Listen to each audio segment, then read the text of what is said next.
Hello and welcome to Evoca's second game jam. My name is Brenton Hamilton, and today I'll be kind of going over some of the tile sets and how to work Photoshop. I understand for some of you guys may know Photoshop to some degree. However, I will attempt to be going through this at a beginner's pace. So first and foremost, I have Photoshop brought up here. I believe this is CS6. It might be CS5. Version shouldn't really matter for what we'll be doing today. So first of all, what I'll go ahead and do is I will hop in here, click File up in the upper left-hand corner. I will go ahead and go New. So the size of each individual tile is going to be 32 pixels by 32 pixels. So in width and height, we'll set that to 32, and we'll make sure this little drop-down box here is set to pixels. That way we have 32 by 32 pixels. Resolution doesn't necessarily matter for what we're doing. We'll just leave it at default. Color mode, let's make sure that this is set to RGB color. It can go to the default 8-bit, that's fine. The background contents, let's make sure this is set to transparent. And then we'll go ahead and name this. And we'll go ahead and name this file Tile Workspace. Alrighty. So, now you may have noticed in the very center of the screen you now have a small checkered white and gray box. What you can do is you can hold down Alt and use the zoom wheel to scroll in. Alternatively, if you do not have a mouse, you can use the magnifying glass over here in the left-hand corner. And up here up at the top upper left-hand side there's a plus or a minus. You can use this to click to zoom in. So we're going to go ahead and get this box to a relatively decent size here. So let me briefly explain for those of you who haven't ever touched Photoshop before the way this is set out. Down here in the lower right hand side we have something called layers, which is where you'll be doing the majority of your work. Over here on the left hand side we have all of the tools. Today we're pretty much only going to be going over the pencil tool, the eraser tool, some of the fill tool, and some of these other miscellaneous ones like the select tool perhaps. We won't really be going into any of the more complex topics, so this should be at a nice easy beginner level. If at any point I begin moving too fast or you need a second to catch up, feel free to pause the video and you can go back and re-watch certain sections. So I suppose the very first thing we'll do is, if this is your first time opening Photoshop, or even if it's not, there's a good chance that you over here on the left hand column have a few things set up by default. Here you guys might have a brush tool. If you hold down left click, it'll bring out this little pop-up box. We want to set this to pencil tool. The difference between pencil and brush is, let me set my color to be black so you guys can see what I'm doing. The pencil tool, if I draw with it, it makes it pixel perfect so that it's very sharp edges. If I had this set to the brush tool and I were to draw, see how that's not sharp at all? It's blurry. When you zoom out, it doesn't look as terrible, but zoomed in, because it's so we're keeping the pixel value so small, it's going to be very difficult to notice that. So I suppose the very first thing we'll do is we will go ahead and outline this space. A quick way if you want to get straight lines is click once you have kind of the pencil tool out, and then I can hold shift and drag and it will create a straight line away from where I initially clicked. And this only works horizontally and vertically. If at any point you want to go back, you can hold down Control, Alt, and Z, and that will go back and undo things. So I'll go ahead and first and foremost go through here, create my black outline. I'll go and grab the paint bucket here. It might be set to the gradient tool, so this little tab here. If I click paint bucket tool, I will fill that. Click in the middle, and that should completely fill it with a black box. Down here in the layer section, we'll go ahead and click the text where it says layer 1, and we'll rename this base. So I tend to start on kind of like a black base, especially when I'm doing like tiled objects. just because it's very clear to the player, you know, what the boundaries are, what they can and can't step on, etc. So after we've got this base thing, I'll go ahead and create a new layer. So you can click this little icon down here in the bottom right hand side. I will go ahead and name this brick. So let me briefly pull open my browser here. So here I pulled up a few pixel art games. All of these games have something in common. So look at the ground here. You can even look at these little bricks here. I'll jump over to this game. This is very minimalistic in style, but it does have a similar trait to the others. Here you will notice that these spaces here, these cubes, basically all of these things have one thing in common, and that's tiles. So that's basically going to be the process by which we'll be kind of going through this today. So if I open back Photoshop, you know, and you'll even notice what I would recommend doing is doing some research on some of these pixel art games or these retro games and trying to find a style of tile or of art that you think you want to try to reproduce. So for this, you know, we'll go ahead and tackle something like this. So I'm looking at the you know, Zelda 2: The Adventure of Link, a very old retro or a very old game. So these bricks up here, this is a decent kind of look. We'll see if we can recreate those. So I will go into Photoshop. The very first thing that I'll want to do is I'll create a new layer. Yes, I have the brick layer, but I'm going to leave that blank for now. I'll rename this other layer. We'll go ahead and call it measurement. And so what I can do with measurement is go through and I will divide the screen in half. Now I'm not 100% sure if that's exactly right. Let me try that again. There we go. I've been doing this for a good number of years, so I'm pretty good at eyeballing this. But you know, if you want to measure out exactly, so you get halfway, then what you can do is you can count pixels. So you can just go 1, 2, 3, 4, 5, or just even alternate 1, 2, 3, 4, 5, 6, 7, and go through that way. And basically, when you get to the 16th and 17th pixel, that is halfway through the screen, and so you'll go ahead and do a divide, and you'll divide it going both ways. So I'll go ahead and, while selecting the measurement layer, I'll go over to this opacity box here, and I'll slide this down to about 20%, so it fades out quite a bit. So opacity is like how transparent or how see-through an object is. So now what I can do is in my brick layer, if I remember correctly, the Zelda one, they were green bricks, which I think looks a bit funny, so I might change it to kind of like maybe like a blue color. So I've got my blue.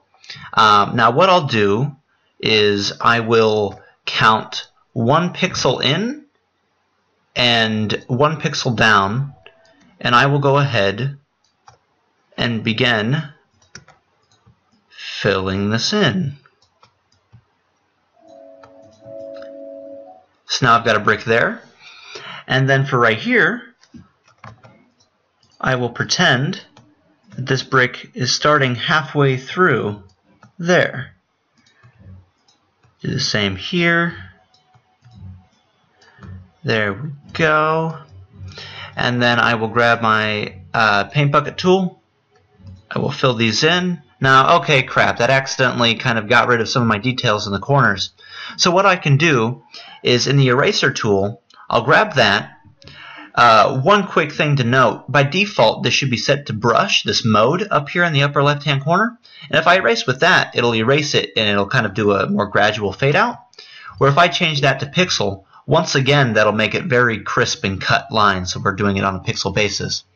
So now if I erase these corner bits, I'm making sure that I'm working off this brick layer here, that way I'm not disturbing my measurement.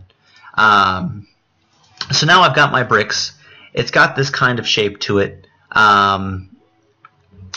Looking at it now, you know, I think what I might do is I might bring these bricks up a little bit closer to, well, yeah, that's what I'll do. I will make it so they sit on this purple line. So now my bricks are a bit fatter. I'm leaving a space down at the bottom here, I think, so that now there should be a 2-pixel space between the bricks there and the bricks here. So I've got these bricks. These are starting to look decent. The reason that I'm having them laid out this way is, now let's say, for example, I take these layers, or I take these bricks and I want to build it out into a bigger thing. No need to do this. I'm just doing this to illustrate a point. What I'm going to do is I'm going to copy this layer over. Merge layers. There we go. So now, when I begin to duplicate this a few times, this begins to feel like it's a continuous creation. So looking at this, you can't specifically tell that, oh, this brick is actually cut there. You know, it looks like these are actually little hand-laid bricks evenly spaced out. So now what we'll want to do is we'll actually want to go in and maybe add some detail to this. One thing that's very important in workflow when you're working in Photoshop is you want to make sure that everything is pretty much on its own layer. So I have my base blue on its own layer named brick. I will create a new layer and I will call this shadow. So what I can do then is I can grab this little eyedropper tool just beneath the crop tool here. I can click the blue, and then down here in my color palette, if I double click that, I will want to maybe slide this bar a little closer to the purple, because shadows tend to be a little bit more purple. And I will take this and I will make it a bit, I will drag it down so it's a bit more darker, deeper blue, or deeper purple. Now, if I go back to my paintbrush tool, or my pen tool, or sorry, pencil tool, wow, and I begin to go through here, and actually I'm going to make that a bit darker. There we go. And I begin to kind of go through there. I will hop back, or I will create a new layer, and I will call this one Highlights. And before I move on to highlights, I'm going to finish coloring it. And so what I'm doing is I'm coloring the bottom pixels of each brick, and I'm coloring the right-hand side. So notice that I'm not coloring this spot here. That's because this wraps around and connects to this here. So it ends up looking like this top brick. So what this is going to do is by adding this shade here, it's going to make it kind of like pop and look a little bit more three-dimensional, even though it's not. So in the highlights layer, I will take the eyedropper tool again, or I can just hit I on the keyboard, click this blue color, and that will reset my color palette to be that blue.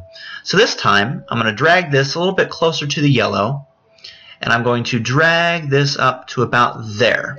So now I've got a very light blue.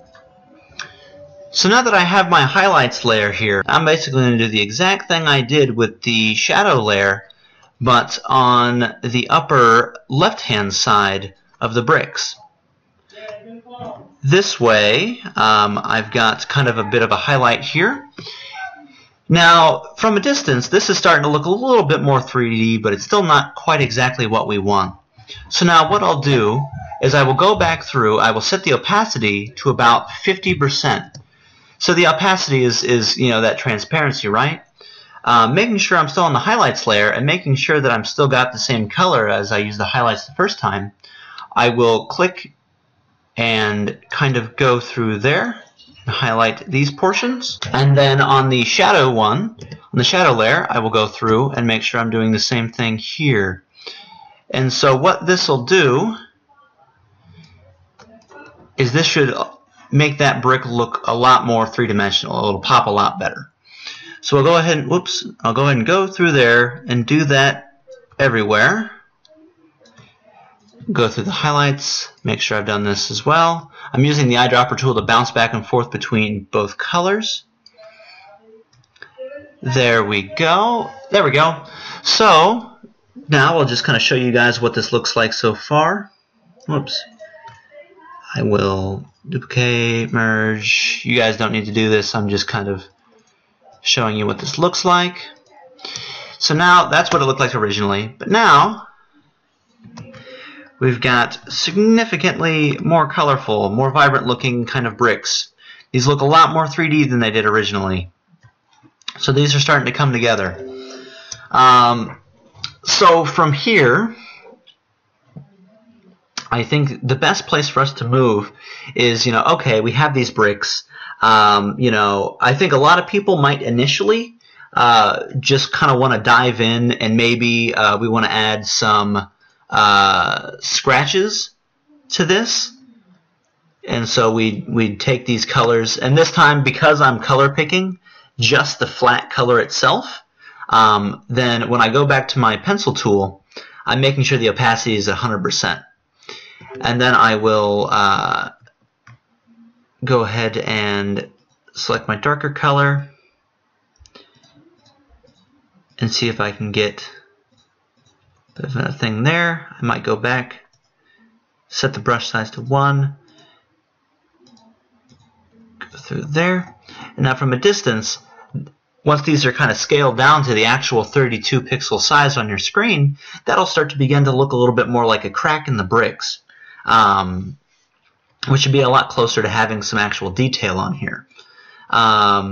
However, I think if we do that, then when I start to duplicate these, mass produce these, we will have an issue where they begin to look very obvious that this is tiled. So what I would recommend is, in the sample that I sent out, there were multiple variations of kind of, I think grass and stuff kind of over the top of bricks. Because this is obvious that this is tiled, what you can do is create a few variations, and so maybe some of these have scratches, but not all of them. And that way, when you go to actually place them in tiled or your level editor, you have a little bit more control for how this looks. So okay, you've created your tile. At this point, we wanna actually get this onto onto the sprite sheet that I created for you guys. I apologize in advance for the very, very messy desktop. Let me see where I save this thing. Yes. So I created this file for you guys so that you guys have a bit of a template, so you guys don't need to scramble around and try to figure out how to do this all right. What this is the file is originally called first last underscore tile sheet. You'll end up renaming that to your first name, your last name underscore tile sheet. But for the meantime, when you look at this, this is a very long kind of striped strip. So the top 8 squares are this lighter blue color. Those squares we're using to kind of signify that, okay, the tiles that we're going to be putting over the top of these are meant to be collidable. The player can walk on them. The next 3, which are these redder, oranger colors, these tiles that will be placed on top of these will will instantly kill the player upon touching them. The green tiles here, just below the red, will be used to signify that, hey, these are tiles that the player cannot touch. You can use this to create like background art. So for example, let's say I've got these bricks, and then I want to, I don't know, and I'll go ahead and get rid of this real quick. Let's say I want to make like a background tile using the same brick. What I can do is click Images, or Image, Adjustments, Hue and Saturation, and I can drop the lightness, maybe we'll call it -50. The saturation we'll do -50, and the hue, nah, we won't touch the hue. And so now, when I place this here, this might begin looking like a floor. So what I can do, I'll duplicate this a bit. Give me a second. There we go. So now this starts to look like something you can walk on, and the background is this darker color. So if we go back and we look at that Legend of Zelda, that's exactly what they've done. They have the background just a darker version of these foreground, kind of the floor and ceilings. So, resuming what I was saying, if we go back here, the yellow square is going to be where your collectible is, and this purplish square is going to be set aside for pretty much like a gravity switch. I may have mentioned this in an earlier kind of message. When you go about designing your levels, upon your player touching the gravity switch, the gravity will invert, and so they will fall towards the ceiling. And then if they touch the gravity switch on the ceiling, then they will fall back down to the ground. So you can use that to create some neat levels there. So what's always good is to look at how older games have done background and foreground and try to find a good way to blend those. So I think you should be able to do the vast majority of these tiles using, you know, the information that we kind of did here. You can use the same brickwork, make sure it's tiled, you know, you can come up with variations and stuff. Now, if we want to do like a collectible or a coin thing, what we can do is go back to our tile workspace. We can toggle off all these little eyeballs here to make sure that they're all invisible. And then I can create a new layer. And this time, you'll notice that you might have this black and white checkered background. What that is that's called an alpha channel. An alpha channel is a see-through kind of pretty much an image. So when you actually go to save this out, you aren't going to be able to see anything behind it. So what we'll do for this is, I don't know, we'll say maybe this is Legend of Zelda, right? So we're going to be collecting rupees. So I will throw back up my measurements. A little difficult to see there, so I'll throw on the base as well. Rupees we'll say are kind of a lime green. So I can fill these in that way. Maybe I'll chop off a few pixels off the top and the side.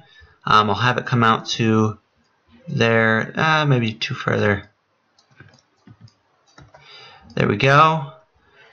And then make sure I've got this all squared away. If I hold down, if I click, and then I hold down Shift and then click again up here, that will connect the two in as straight a line as pixel art is capable of doing. So I'll go ahead and do this every which way to kind of, and I'll just go ahead and manually color this in instead of using the fill tool. If I mess up, I can kind of tidy that up. So I've gone through and I'm filling this in. This is starting to take the shape more of like a traditional Legend of Zelda rupee. You know, if I wanted to go through and make this a little bit more balanced on each side, I could, but you know, right now I think it's okay. So I've got this general shape. I'll go and toggle off measurement and base because I don't really need it anymore. I'll do the exact same thing I did before. So I'll create a new layer. Whoops. Create a new layer. Call it Rupee Shadow. Maybe I'll name this base layer Rupee. Now all of a sudden, you know, my layers are beginning to stack up. What I can do is create, next to the new layer tab here, there's a new folder button. If I click that, I can name this folder bricks. Now I can click on the top kind of brick, my highlights thing, hold Shift, and hold all the way down to base, and I can drag that into my bricks folder. I'll make this all visible again, with the exception of my measurement layer. And then now if I close the folder and I use the eyeball tool, I can just make the bricks toggle in and out. So I've got my rupee, I've got the general base. In my shadow, I'm going to go ahead and pull this a little bit more towards the purple.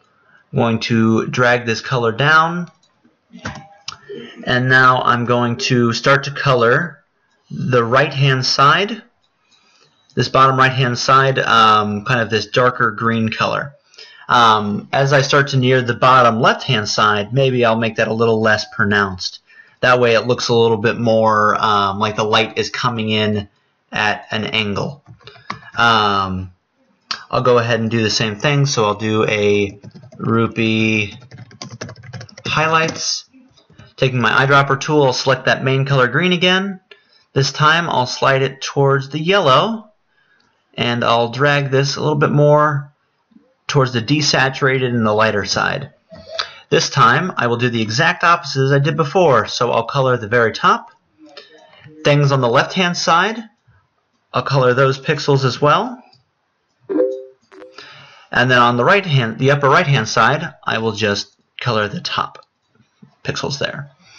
So now this is starting to come together. It's still not quite there. So what we'll do is I'll set the opacity to 50% up here, and I'll go back and we'll do what we did beforehand, where we just kind of make the layer, or make the pixels next to these highlighted ones stand out a bit more. And I'll do the same thing here. There we go. And then I will go into Rupee Shadow, use the color select to grab those, and I'll bring those out that way. There we are. So now this is starting to look a little bit more three-dimensional. So now last but not least, what we'll do is we'll go ahead and use this lighter color to fill that in. I will go to Rupee Highlights, do the exact opposite here, and I'll make the line there. Do the exact opposite here. Now we zoom out, that starts to look like a little gem. So because we have this alpha channel background, this gem will appear to kind of float over the ground. So last but not least, the final step will kind of come down to how do we take these tiles that we've finished in Tile Workplace, and how do we move them into our tile sheet page. What I'll do is, see how I have bricks in its own folder? I'll go ahead and toggle off my Rupee, or maybe I'll stick my Rupee in its own Rupee folder. So I'll grab all these, drag it to my Rupee, disable the vision on that. So I've got these bricks. I will go ahead and see up here where I have each of these projects on its own kind of tab. If I grab this Tile Workspace one and pull this out, it'll disconnect and shrink a bit. Now behind that, I have open this first last tile sheet. If I click on my Tile Workspace, I can just grab this bricks folder and drop it smack dab on the first last tile sheet, and then I can grab my Tile Workspace, drag it back up until it clips back on there. Then if I go over to my tile sheet page, now my bricks folder is just straight on there. So I can go ahead and use this kind of drag tool to just drag the entire folder, and I will just drag that to pop right at the very top of my tile sheet here. So then as I create more tiles, I can just drag and drag and drag and begin to fill them out until, you know, all of these spaces are filled out with something. And so, you know, my gem, my Rupee, I'll go ahead and just pull this entire thing off. I will grab the Rupee folder and just drop it in here. So I've got my Rupee. I'll drag that down because the collectible goes in this yellow spot here. Make sure that's nice and centered. There we go. Now, okay, we've got this entire thing filled out hypothetically, right? Now, the rupee, we no longer have that white and gray kind of tiled texture in the background, which means that the alpha channel isn't there. So what we can do is, when I give this thing to you guys, there will be a layer called measurements. You can just click the eyeball to get rid of measurements, and hopefully the space will all be now kind of filled up with your tiles. But anything that has alpha channels will now those will be more visible, so it'll appear to float in space. So you've officially got your tile sheet going. Last but not least, we'll save it out. So you'll hit File, Save As. Now make sure you save it as a Photoshop file first and foremost. So I'll go ahead and save this on my desktop.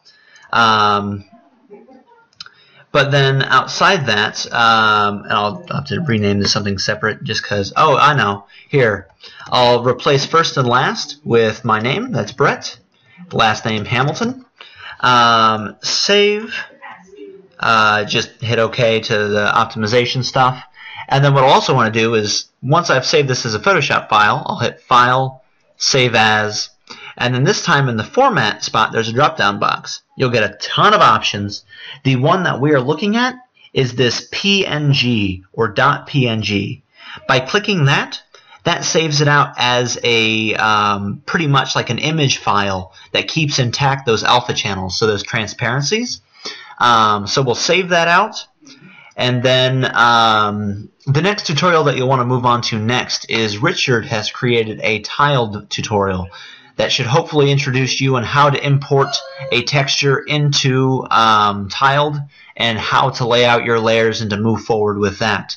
I hope this has been a helpful tutorial. If you have any questions or any comments, or you wanted me to kind of go over something that wasn't mentioned here, message me on Facebook or Skype, and I'm more than willing to kind of amend these tutorials or create new ones kind of over the course of the next day or two.